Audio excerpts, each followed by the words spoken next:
environment you guys have been in the playoffs, being up a game, how much do you guys talk about just not being satisfied as a group and to keep applying that pressure?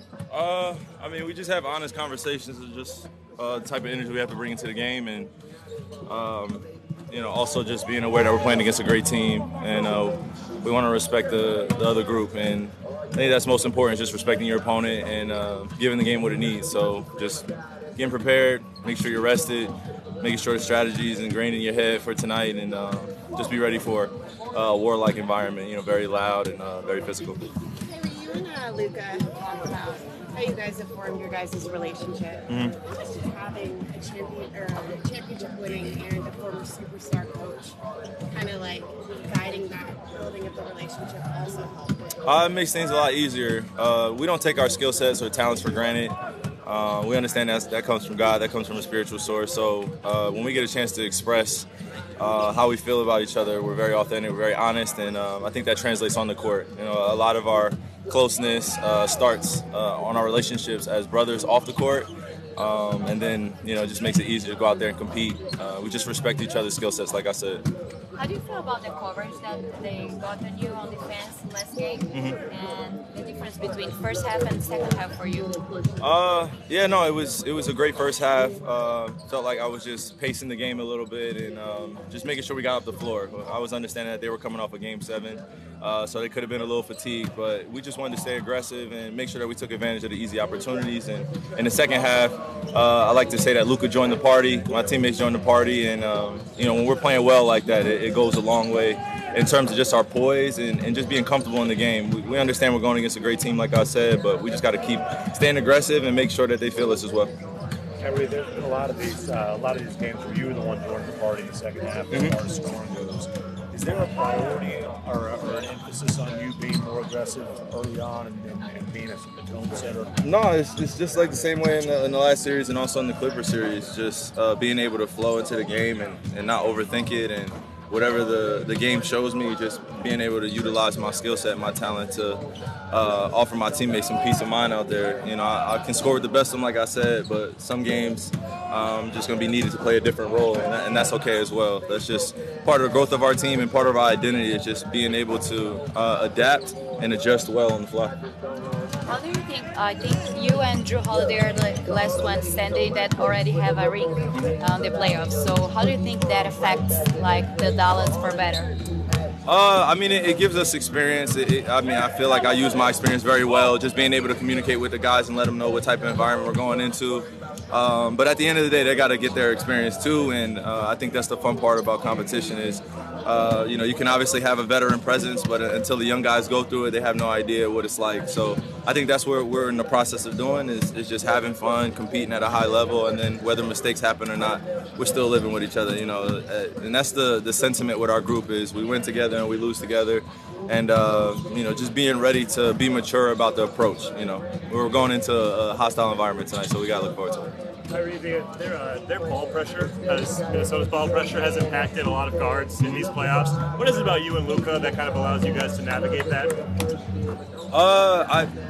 I just feel like it's our threat to be able to go to the basket from three-quarter court and be able to speed up the court and bring their bigs further away from the basket. I think in the other series they had guards that were very aggressive, but we're a little bit different, in terms of how we like to attack and how we like to play off each other, me and Luka, and I think that we have a good mix of just not playing your turn, my turn, but just creating opportunities for not only ourselves but for our teammates. So whenever we're doing we're making the right basketball plays, it's just a beautiful game to watch and a beautiful game to be a part of.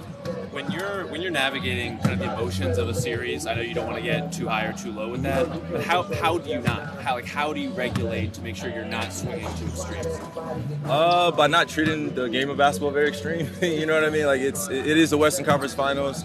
Aware of the environment that we're in, extra media coverage, a lot more responsibilities that you have to be aware of in order to prepare. But this is a time where you eliminate a lot of those distractions and you eliminate a lot of the extra fluff, and you just go in your room and you really focus on what you want to accomplish, and that's that time of the year to do so. There's only 4 teams left. Family should understand, media should understand, and I think that's what comes with this. So I try to use my experience of being at the highest level or the finals or the conference finals as a litmus test, as a stress test, and be able to coach my guys better alongside J Kidd and the rest of the coaches, and be an extension of those guys, but also understand that I'm still learning myself as a student of the game. So just having fun with that process too, just figuring it out. You just said your turn, my turn, describing how you and Luka are not like that. What is your turn, my turn kind of look like, and how do you guys avoid that? Just kind of break down that cliche. I mean, your turn, my turn basketball I like to use the example of, you make it easier for the defense to guard you. You make it easy for the defense to scheme against you. When you have 2 premier scorers on the team or 3 premier scorers, right, you're trying to make it work, and it's your turn, my turn. Sometimes as a player, you can lose sight of the rest of the court and what's going on, and also your impact on the other ends of the floor. So it's really just about getting that out of your head. That's like, I like to compare like 5th grade, 6th grade basketball, where you get it one time and I get it one time, and then when things don't work, we try to give it to somebody else who hasn't shot in 6 minutes because we've been shooting the whole time. But yeah, just that's the growth that I've had, is just being aware of how the game of basketball is supposed to be played, and really appreciating the guys who came before me that showed me the formula and have been teaching me that it's about a team game. And the more that you get out of your own way and you become more selfless, the more opportunities come to you. So just, yeah, go ahead. So as long as you guys are making each other better with or without the ball. Yeah, and it's not just us, it's everybody. And I know that we get kind of this phrase that it's a duo and me and Luka are leading it, or Luka's number 1, I'm number 2. I think we've tried our best to distance ourselves from that as much as possible, because we want to be remembered as a great team and known as a great team, and that's how we share our success as a team. How did you go about, did you think of like other great guards that were, combinations, like when Earl Monroe, say, I don't know if you remember when he was traded to the Knicks from Baltimore, and how that worked, and because if you wanted to make it work, it will work. Was that the philosophy kind of that you took toward that? You said if you make it, if you want to make it work, you'll make it work. Yes, but it also takes experience and taking some teaching, and also failing together. When you put guys together, sometimes it doesn't mesh well right away, and I think, I've included myself just as a competitor, and also seeing a bunch of my peers and going through different organizational transitions.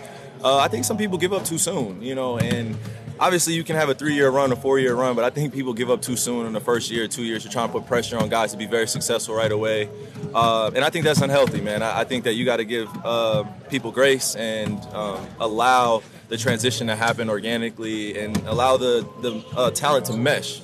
So that's why I like to look at it. It's just, these are my brothers for our lifetimes off the court, but when we get on the court and we have this moment, I try to also elaborate that don't take this for granted. It's not too often that you're going to have a guy like me or Luka being able to play together, and other guys, D. Jones picking up, PJ be traded at the right time, Gaff be traded at the right time. A lot of things had to go right for us to be in this position. So I try to mirror that reflection of just not taking it for granted and giving guys grace to grow into their roles.